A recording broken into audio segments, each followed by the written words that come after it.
سلام و روز بخیر بیننده عزیز. برنامه نوید بامدادی است که از استودیوی دوشنبگی رادیوی آزادی تقدیم شما می شود. من مولا رجب یوسفی تا 10 دقیقه دیگر شما را همراهی می کنم. امروز 18 می است و ساعت در دوشنبه 11. سرخط خبرها: زنازنی در طرفخانه سیمسیم، یک پسر گلشیرالی را دستگیر کردند، دیگر کافت و کوب می شود.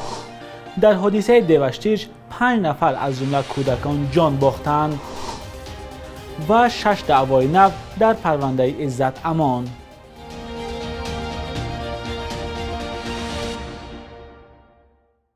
مقامات انتظامی در تاجیکستان یک پسر گلشیرالی وزیر پیشین انرژتیک و قضای پرزیدنت را با گمان شرکت در یک مناقشه دستگیر کرده، دیگری را تحت جستجو قرار دادند. علیشیر گلوف و دلاور گلوف پسران گلشیرالی به آن گمان بر می شوند که شام 16 می در طرفخانه سیمسیم شهر دوشنبه در یک زنازنی شرکت داشتند. در این مناقشه به یک نفر با کارت حمله شده، او شدیداً زخمی است. نظر خانواده گلوف ها به حادثه معلوم نیست. همصحبتان رادیوی آزادی در مقامات انتظامی با تصدیق خبر به رادیوی آزادی گفتند پس از این حادثه برادران گلوف ها از جای حادثه فرار کردند. علیشیر گلوف صبح 17 می در ولایت سوخت بازداشت شده است، ولی هنوز از دلاور گلوف خبری نیست. دقیق نیست که کدام از این برادران با کارت حمله کردند. علیشیر گلوف 24 ساله چند سال در وزارت کارهای داخلی کار کرده است، ولی بعدا او را از این نهاد رانده بودند. بعد از مناقشه با مقصد قصداً رساندن ضرر به عضوهای حیاتاً مهم شهروند با کارت ضرر وزنی رسانیده از جای حادثه غیب میزنند. جبر دیده در بیمارخانه قلعه بالا زیر نظارت طبیبان قرار داشت، سلامتیش وزنین است، گفت یک همصحبت رادیوی آزادی در مقامات انتظامی. حادثه را دادستانی ناحیه سینه شهر دوشنبه تحقیق میکند. نام پسران گلشیرالی به خصوص دلاور گلوف قبلا نیز در رابطه با حادثه های لت و کوب رسانه شده بود. صدها مشتری سیورنیویتر و سیبیر، دو شرکت هواپیمایی روسیه، شب گذشته را نیز در فرودگاه ها روز کردند. ساکنان میگویند که بلیط پرواز دارند، ولی یک هفته باز از فرودگاه های دوشنبه و خوجند به روسیه رفتن نمیتوانند.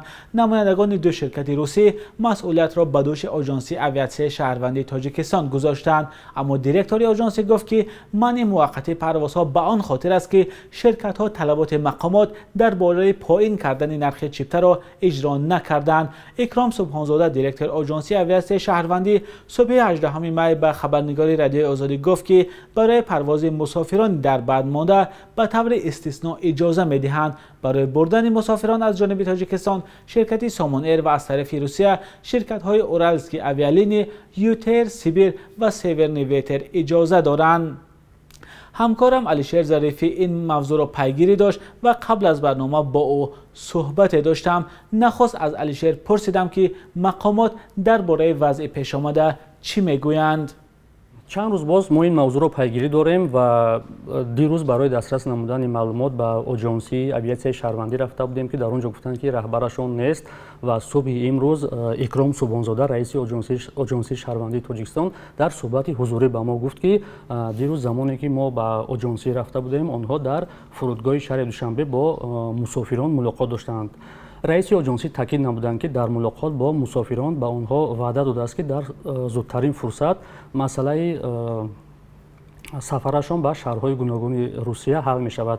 یعنی رئیس آژانسی تاکید نمودند که در ملاقات دیروزشان با نمایندگان شرکت های هواپیمایی روسیه به موافقه رسیدند که در صورتی که نرخ چیپته ها را ارزان کند به آنها اجازه داده می شود، تنها با شرکت سیبیر و سیورنیویتر. سوال دیگرم از علیشیر این بود که تقدیر صدها مسافر بند مانده در فرودگاه ها چی می شود؟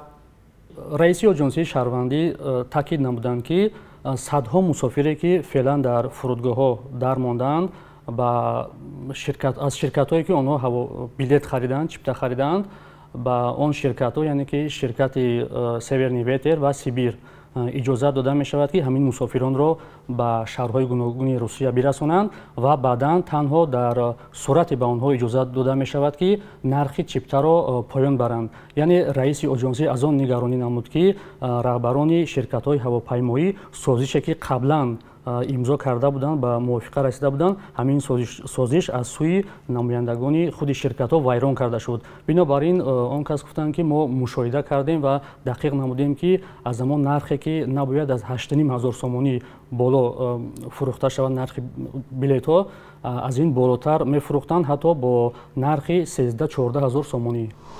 عطاخان قیوموف اجرا کننده وظیفه دستگاه رئیس ناحیه دوشتیج یا غانچه سابق بر رادیوی آزادی گفت که بر اثر کوچیدن تپه خاکی در این ناحیه 5 کس جان باختند، 2 نفر از فقیدگان زن و 3 نفر دیگر کودکان و نورسان هستند. گفت او روز 17 می در صحبت بر رادیوی آزادی مقامات تا حال نامناسب شخصان فقیده را اعلان نکردند. منابع رادیوی آزادی میگویند 2 نفر از فقیدگان زنان 23 ساله، 3 نفر دیگر کودکانی از 1 تا 11 ساله هستند.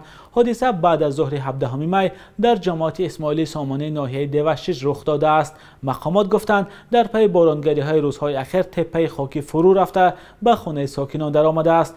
در عکس‌هایی که منابع در اختیار رادیوی آزادی گذاشتند دیده می شود که دیوار خانه شکسته و بام فرو رفته است. بارانگری های هفته اخیر باعث به سر زدن آفت‌های طبیعی در چند شهر و ناحیه تاجیکستان شده است. از جمله شب 8 و 9 می در دهه افتخار ناحیه عبدالرحمن جامی بیش از 100 گکتار زمین و 20 منزل مردم فرو ریخت. روزهای 11 و 12 می حداقل در 15 شهر و ناحیه کشور سیل آمد که در پی آن 9 نفر به هلاکت رسیده و 10 منزل ویران شده است. نسبت عزت امان حامی حقوق مهاجران که 2 ماه به این طرف در بازداشت است، باز 6 دعوای دیگر به مقامات وارد شده است. سید برهان شریپوف وکیل دفاع عزت امان به خبرگزاری آزیا پلوس گفته است که روزهای نزدیک مفتش پرونده درباره این شکایت ها عزت امان را پرسش میکند. معلوم نیست که حامی حقوق مهاجران این شکایت ها را قبول میکند یا نه. پیشتر این حامی حقوق و نزدیکانش گفته بودند که برخی از نفران شکایت کننده را نمیشناسند.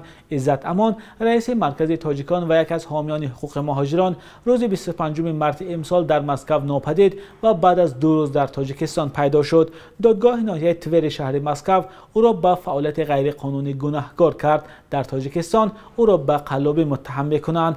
نزدیکان جانبدارانش قضیه را سیاسی می‌دانند. وکیل دفاع عزت امان میگوید وضع او در بازداشتگاه خوب است و عزت امان شکنجه نشده است. تصدیق درست این اطلاع از منابع مستقل فعلا غیر امکان است. پیشتر نزدیکانش گفتند وضع سلامت عزت امان در بازداشت خوب نیست و بیماریش خروج کرده است.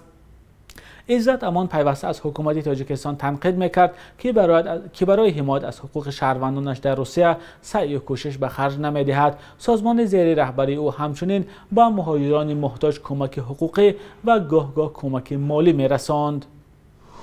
بخش یک روزه تاریخ را همکارمان خیرامان بقازاده تقدیمتان میکند که مهمترین تحولات تاریخی در روز 18 می را فرا میگیرد.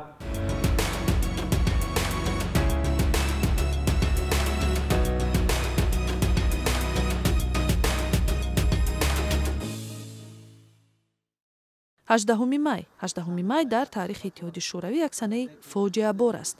سال 1944 18 مای مقامات اتحاد شوروی تاتارها را از قریم به آسیای مرکزی بدرقه کردند. 200,000 نفر بدرقه شده بودند ولی بیشتری آنها در راه جان دادند. تنها در دوره پریسترویکای میخائیل گورباچوف بسیاری تاتارها توانستند به مکان بابایی خود برگردند. بعد اشغال قریم از جانب روسیه در سال 2014 تاتارهای قریم از پایمال و محدود شدن حقوق ملی و فرهنگی خود شکایت میکنند. 18 مای روز بزرگداشت عمر خیام یکی از بزرگترین دانشمندان و شاعران فارس و تاجیک است که سال 1048 در نیشاپور ایران تولد شده است. او در عمر 84 سالش در شهرهای بلخ و سمرقند و بخارا، اصفهان و مرو که حالا در قلمروهای افغانستان و ازبکستان و ترکمنستان و ایران هستند زندگی کرده است. آثار عمر خیام که معروفترین روباییگوی فارس و تاجیک در جهان است تا امروز به 10 زبان دنیا ترجمه و بازنشر می شود. 18 مای روزی بین المللی آثارخانه ها است و در تاجیکستان هم سالها اخیر رسم شده است که به افتخار این روز شب در آثارخانه برپا شود. تمام شب در موزه ها در بسیار کشورها برای تماشابینان باز می شود و مردم رایگان می توانند آثار تاریخی و فرهنگی را تماشا کنند. بانک ملی تاجیکستان ارزش سامانی را نسبت به اسعار خارجی برای امروز 18 مای چنین اعلان کرده است.